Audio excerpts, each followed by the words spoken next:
All right, everybody. I figure we fire this up early because we have a FanDuel slate that starts at 6:40, and I wanted to get all this taken care of before 6:30. So I figured we'd start off a little bit early and handle maybe some of the FanDuel questions. Talk about NBA. You could fire off some golf questions as well if you want. I did a video on that earlier today. I'm just a little shocked still that that JT is going to be playing, but until further notice, I mean, I have no reason to believe he isn't. So I'm going to proceed under that guise. So I guess I'm just going to get started in there. So let's since FanDuel is first, let me discuss what. And this is kind of a hard thing to always say. Oh, Acuna is out. Is that new? Let me see. I'll know if he's in my lineups. Oh, good call. So Acuna is out. So yeah, so that is a big deal, and we have to update. I think the first thing I want to do before I forget is I just want to take him out of all the lineups. That's one thing. That's one cool thing you can do with Saberson is just literally just take him out. And I want to replace it with what I have. And I'll let you know what that is in a second. And then we probably should redo the projections because with Acuna out, the opposing pitcher is going to do better, and etc. So let me just first get the Acuna out of my FanDuel lineups here.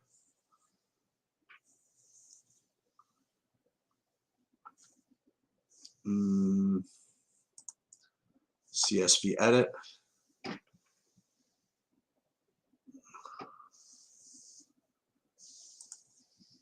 Everything's going a little bit slowly, but that's okay.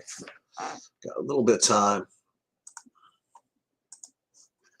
And I'm not going to be putting out the showdown hockey tonight. Not that I won't in the future.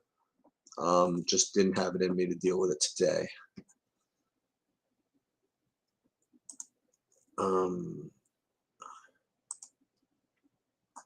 Okay.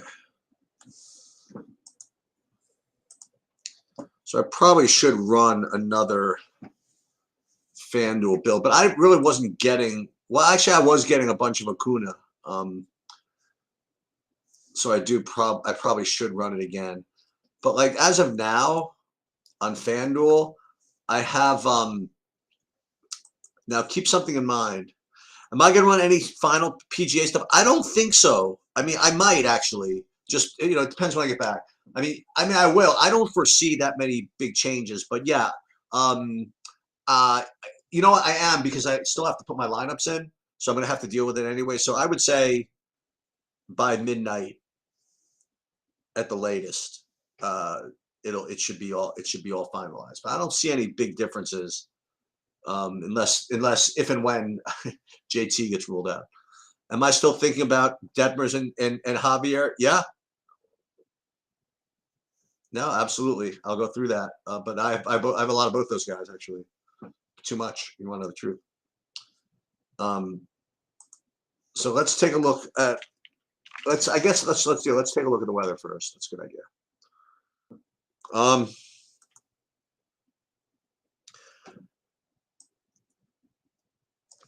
All right. So the Boston-Chicago one is the tricky one, right? And what's tricky about it is that it also has the best pitcher on the slate. Boy, oh boy, huh? What do we do? What do we do? Now, my philosophy is different. First of all, you should I'll get there, David. Um, what I'm much more conservative when it comes to weather. For me, if I think there's any chance of it of it raining out, I'll just won't play it. Unless it's a really short slate with no, you know what I mean. Um, I just think that people underestimate the power of a zero.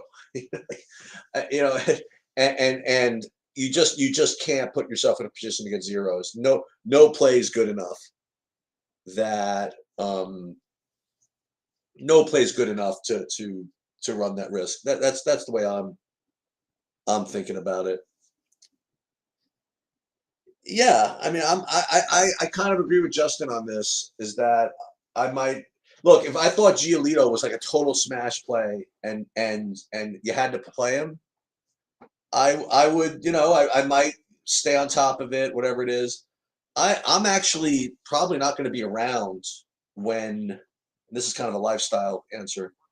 I'm not going to be around probably when there's resolution. So I have to make my decisions before most people. So I'm probably just going to go the hashtag it's baseball route and just X out the whole game.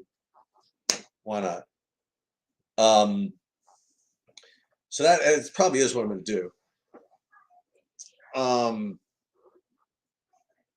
so I may as well deal with this tennis question. So what do you look for as an edge in tennis? So tennis is a constant learning experience, right? So the way I've kind of learned tennis is like anything else, I start with the projections, right? I start with getting good projections, and I think I have a good you know combination of aggregate projections plus overweighting some versus others. So I think I'm starting in a good spot in a good space, because tennis projections are pretty pure. Like they're based on some pretty attainable data, like the win odds, aces odds, trends like that.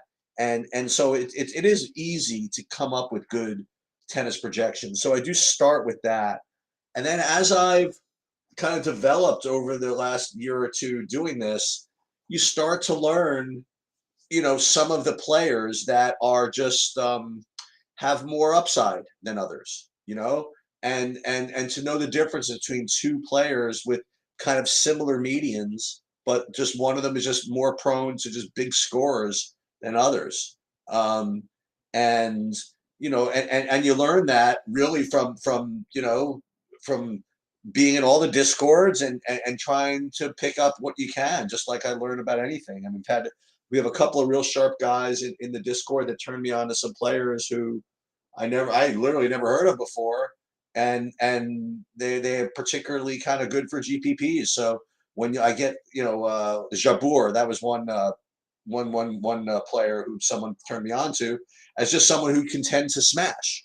She's not going to win all the time, but when she does win, she does tend to smash. At least that's been my experience. So I'll give her kind of a little more of a boost. And there are other players who I've just kind of grown to just not like to play just because they never seem to put up big scores like Rublev, for example. Like he's a guy who I just from just watching and experience, just he doesn't seem to have that killer instinct when it comes to tennis. He gets his wins, and that's listen, that's what his job is, to get wins, but he's not that guy that's going to just blow out 6-2 6-0s. That's just not him.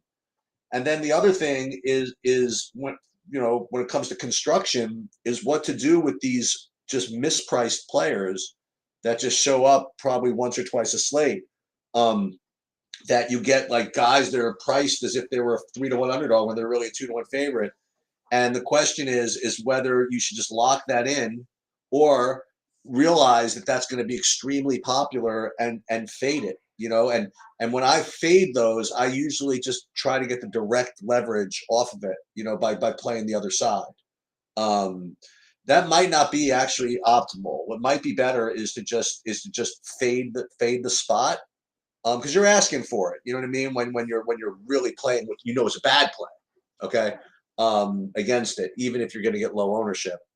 Um, so that's the thing about tennis is again, there's no real real tricks. There's no like funny at least from my experience, there's no funny correlation metric. There's no like I'm stacking guys that are starting at 11 o'clock. You just gotta, start with good projections, and then do lineup construction like any other sport. You want to, if you want to put maximum exposure of a guy at 70%, sure, you can do that. You want to make a minimum of 2 uniques, you could, per thing, you could do that. You want to use SaberSim to create some randomness, you could do that. And if you do all of those things, you're really on the exact same plateau as I am with respect to tennis. You just start with the projections and then construct. They're the same way that you do any other sport. And what's cool about tennis again is it's really nothing uber subtle about it. You got to pick 6 guys, have to fit them in the lineup. One guy's winning has nothing to do with another guy winning, and it's just kind of a pure type of sport like that. So I kind of like it.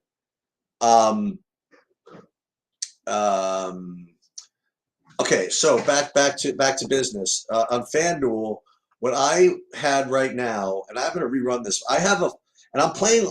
I'm probably gonna, man. So if I played 150, I do have Castillo as a strong play. But I thought I would have more of him. No, you know what? I do have most of him. I have 50% of him, and then I'm spread out between Giolito. I have Detmers. I actually have some JP Sears on FanDuel, which is not something that you're usually supposed to do, but I'm doing that. I'm getting some Rasmussen on FanDuel as well, and I'm getting some Morton. And as far as the stacks go, and this is like before I start Xing out all this Chicago stuff, because I was getting a bunch of Boston, but my top stack is Houston on FanDuel. And then I'm spread. I mean, I got some Philadelphia. Unfortunately, I have some Chicago, which is going to probably have to get X'd. Unless things clear up in the next like 20 minutes, honestly. Because I got to kind of get rolling with my other stuff. I'm getting some Miami, some Angels, just I'm pretty well spread out. But again, once I get rid of the Boston and the Chicago, I wonder which team is going to really pop up for me. But, let me do that just for the hell of it. If I X'd out both of them, just everybody kind of moves up, more Houston, more Philly, more Angels, things like that. So I've also fiddled around with the idea of, if you have these rain games, to don't fade the whole thing, but only fade the stack part, and reduce to one-offs. It just kind of spreads your risk a little bit better, but I don't like that. I don't know. I just feel more comfortable with the Stone X. I just do. It's probably not the best way to play, but we do what we believe. All right. How do I want to handle this?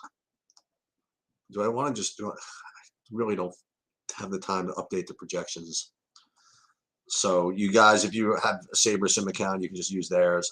There's just no time to get to all of this today.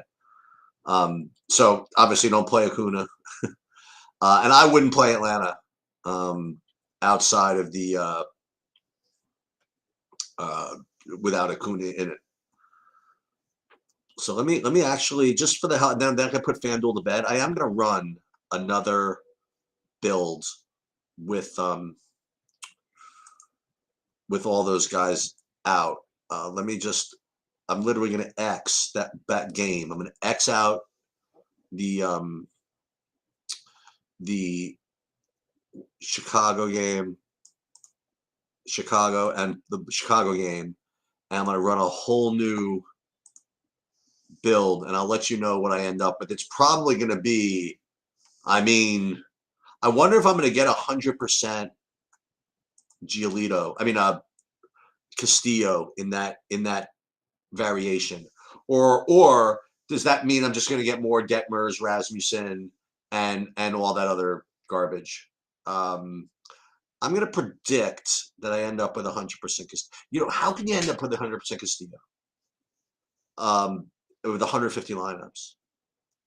I guess you could if you are intentionally Xing out Giolito, right? So we're going to see. I don't see the Atlanta is that bad. But the good news is I'm probably not playing Atlanta, but I'm going to play Philly.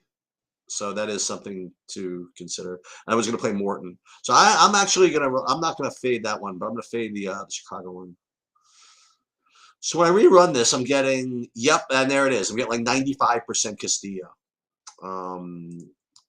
And as far as teams go, yeah, I am going to be taking risk. If this Philly game really is up in the air, I mean, I'm getting a whole bunch of Philly, which, well, against Morton, it might not be all that fun, but that's what I'm getting. And I'm getting Houston, Angels, and I am still getting the Atlanta, but that's because it presumes that what's his name is in. Okay. I believe that's what's happening. So I probably am going to have to, yeah, I probably am going to have to redo the projections. Otherwise, it's going to be a horror show.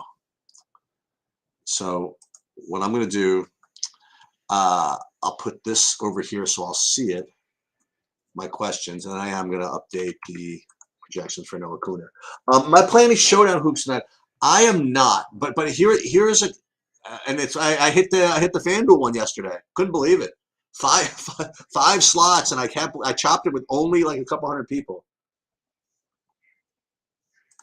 You know, only a couple hundred people. It wasn't bad. I guess like 4,000 in that. Pretty strong. But no, I'm not playing showdown tonight. But I'm. This is weird. I'm playing the day two of I'm playing these 2-day slates. I really like these actually. And I have a couple of good lineups going in day two of the 2-day slate, and I have one slot which I'm between two guys, and I still don't know exactly which one it's going to be. Like in the utility spot, I have, let's just say, like man versus man. It's Lowry or Robert Williams. That's a pretty weird one, right? But that's but that is but that's a decision that I'm faced with right now.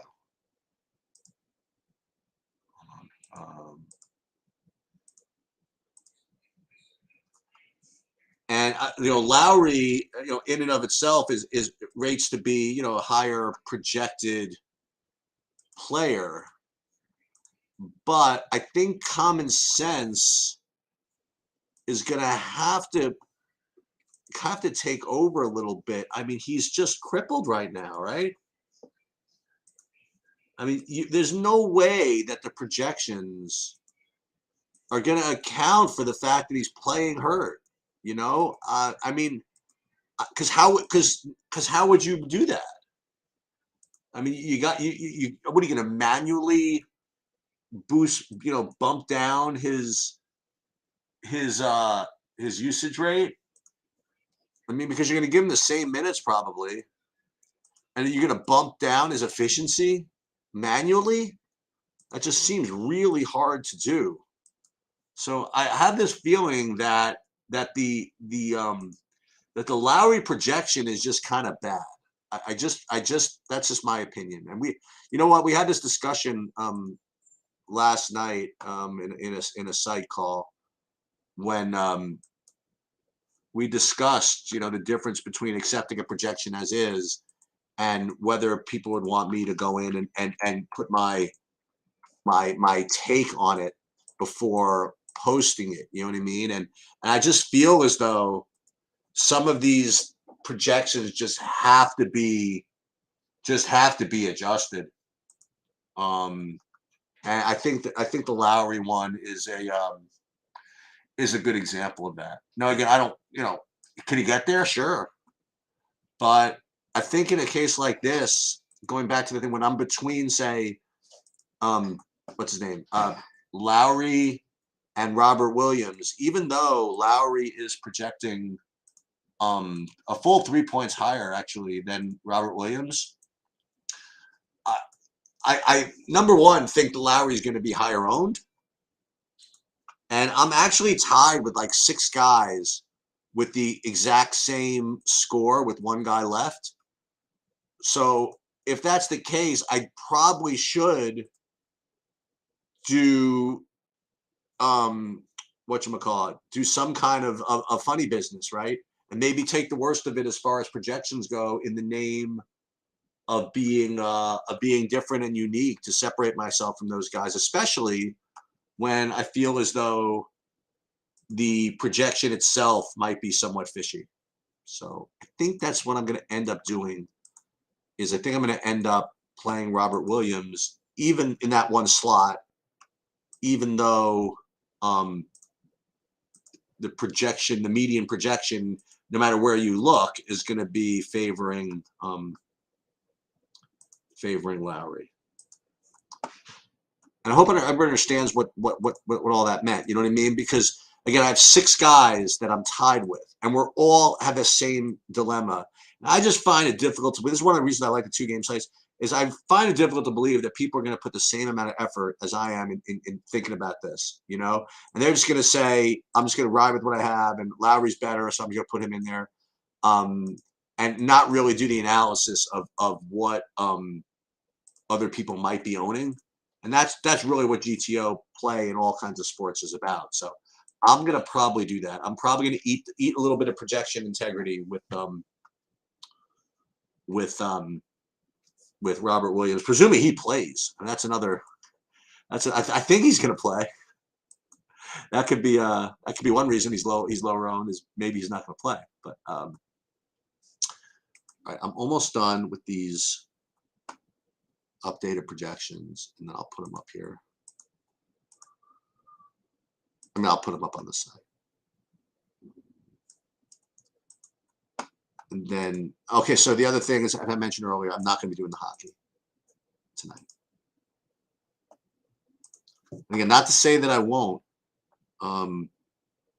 do the hockey showdowns, but just not tonight.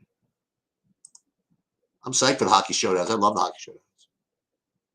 I shouldn't say I love them. I mean, I really killed it last year doing them, so I'm hooked.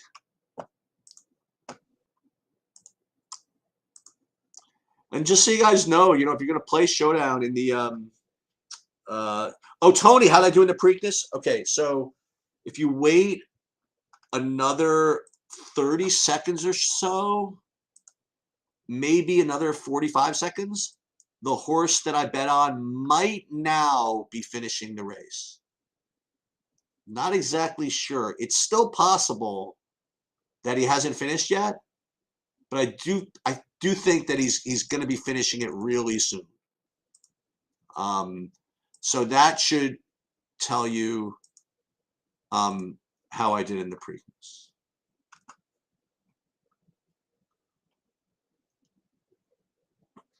Okay.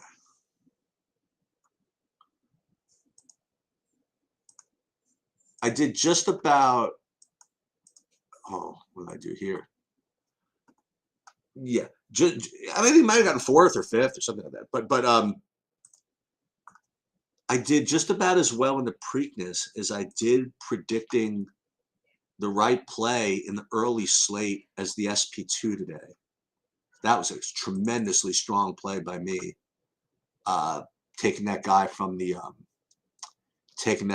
Mets. I mean, he's going to set a season record, right, for the lowest fantasy point score. Is that possible? Is he minus 20? Not sure.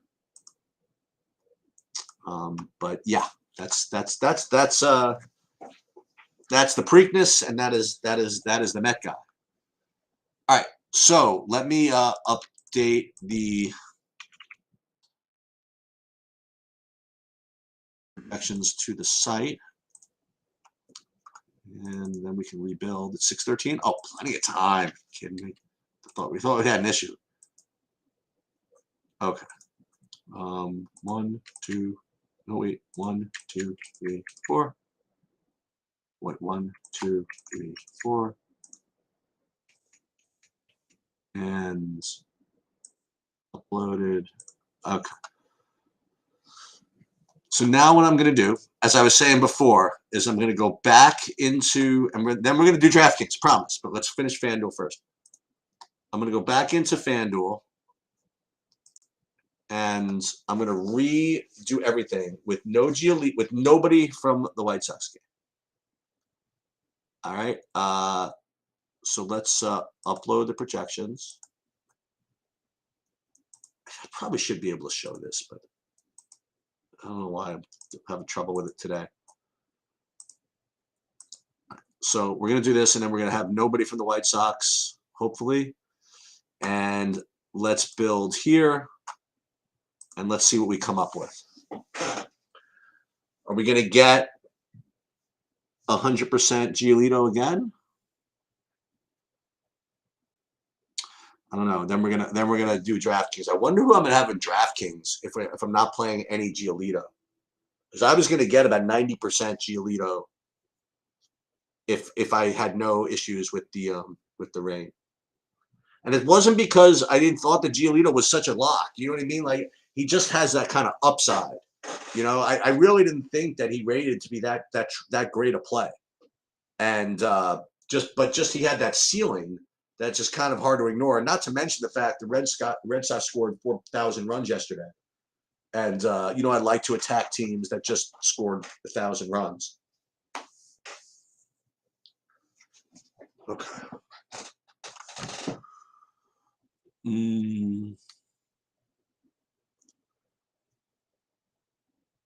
So I am now getting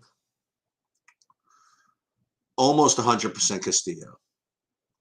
And now I'm getting a bunch of Angels, a bunch of Astros, Phillies, and Atlanta. So those are my 4 main stacks. Angels, Astros, Philly, Atlanta, and Luis Castillo, just a whole pile of him. I thought I was going to get to the Reds.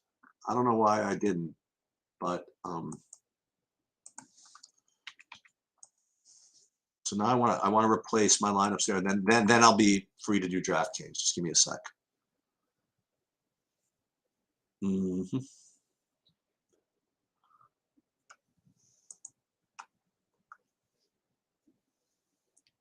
know, my original builds, by the way, on DraftKings, I was getting a bunch of Cleveland, but let me see how it changes now.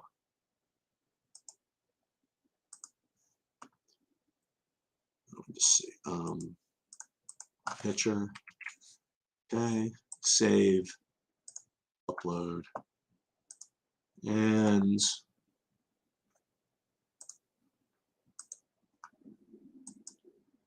we are now good to go. Okay, let me take a look and see what I'm going to be doing on DraftKings now. Because, again, it depends on your approach. You know, if you're going to X out Giolito like I am, then you're in a whole nother world. You know, especially only a 5-game slate. But it would be kind of cool if you got a rain out, right? That would be kind of neat if you totally faded the game and got a rain out. So let's X out this game again. What do you think I'm going to get here? That's a good question. Well, first we'll upload the projections, and I'm probably going to get a bunch of the Detmer, right? That's going to be the deal. Let's see.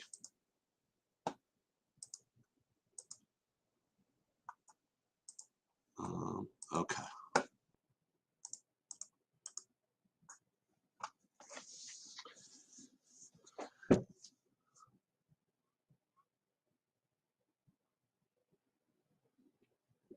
And you can feel free to fire questions while I'm kind of playing around with this. And then I will talk to you about my exposures in the NBA as well, because I am playing that 2-game slate. All right, so as I mentioned, Javier does become kind of the top play with what's his name out, but then I'm spread, man. I do have 50% of the JP Sears. I do have a full healthy, God bless it, 40% Reed Detmers, and boy oh boy was he awful against Texas last time they played. So it's gonna be rough, but you know what? If you're gonna root for a rain out, this is the rain out life. And when it comes to stacks, I'm in that Philly Atlanta situation. And then the other thing I do have a bunch of Baltimore, and that you can see why that makes sense, right? I mean, he is a rookie, JP Sears, and he's a rookie of 30% ownership. So Baltimore has been known to take it to the Yankees from the hitting side of the plate from time to time. So um, that's where I am going to go. So Philly, Atlanta, and then Baltimore, and both sides of that Baltimore Yankee game. Actually, the one that I don't quite have it in me to get to on purpose, and I would have if kind of like my builds got me there, would be to play the Baltimore pitcher.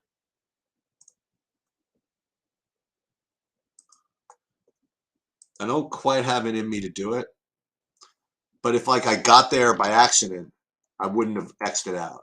How about that? And I went through in the video the logic behind it. Um, it's just so much. Let me just double check, make sure he's still pitching.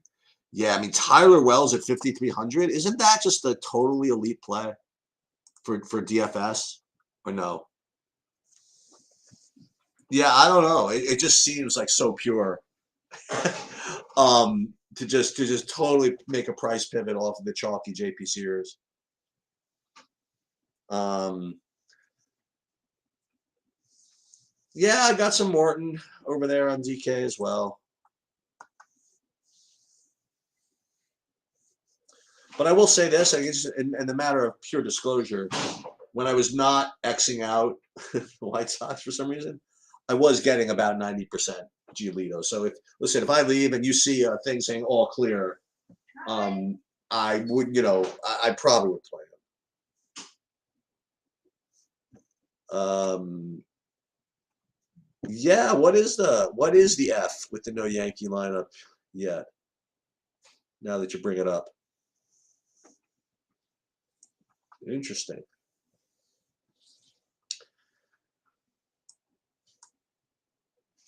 Yeah, I'm with you, Tony. I like it. Oh, Stanton's on the DL. Well, okay, so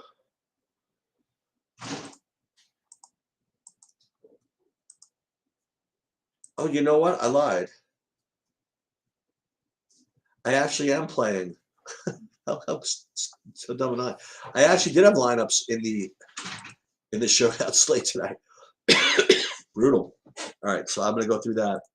I can't believe it. I can't believe I literally forgot that I put them in earlier. That's brutal. Okay.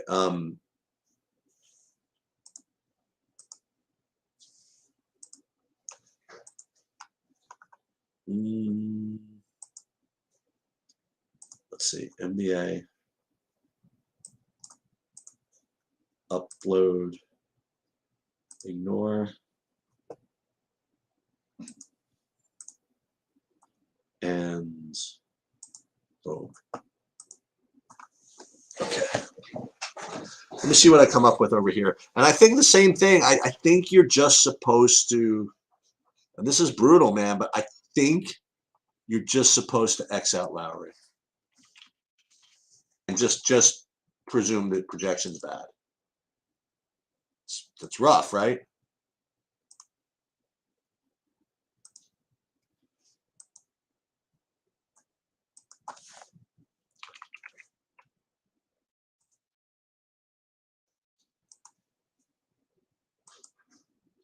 I don't know why it's not even letting me. It's not even letting me X him out. That's how bad this is.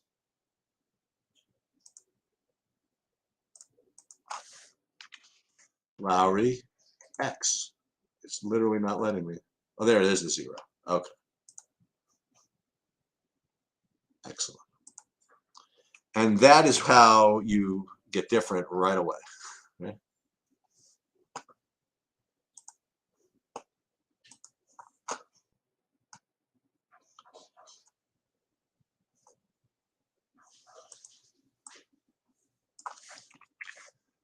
And again, obviously, what you're hoping for is that he plays, but he's just, just not himself.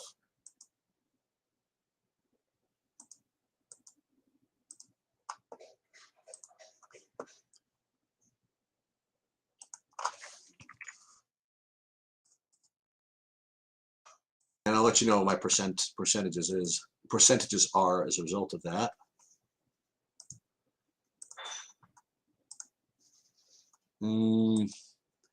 Yeah, so at captain, I have Tatum in the majority of the lineups, and then I'm kind of spread out.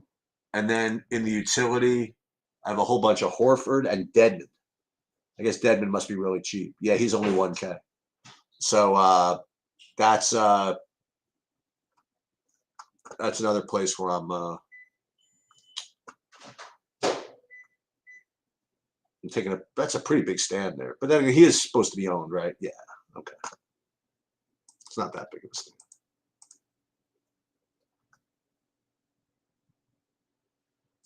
Gallows back in. Okay.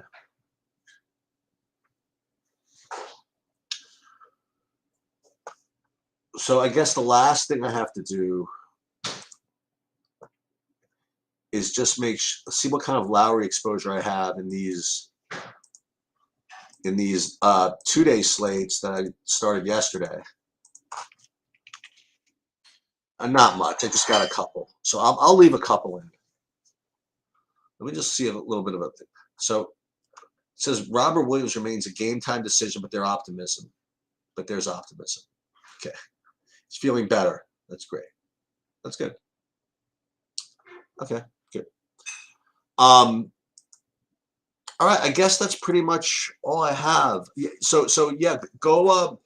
I'm gonna update the golf later, but don't expect anything drastic. And unfortunately, I think we're gonna have to set our alarms for tomorrow. Let me just see. Well, not my. I mean, I'm up anyway, but you guys have to set your alarms. So it's set. What's it? 7:30? No, it's 8:20 a.m. So I'll be up anyway. But you gotta make sure. Don't just sleep through possible withdrawals. Specifically, what's his name? JT and Zalatoris. And I think that we would have known something by now because it's not like an injury thing or anything like that. But that'll do it. No MMA this weekend, but there's everything else. And French Open presses on. And watch for those projections, and that'll do it.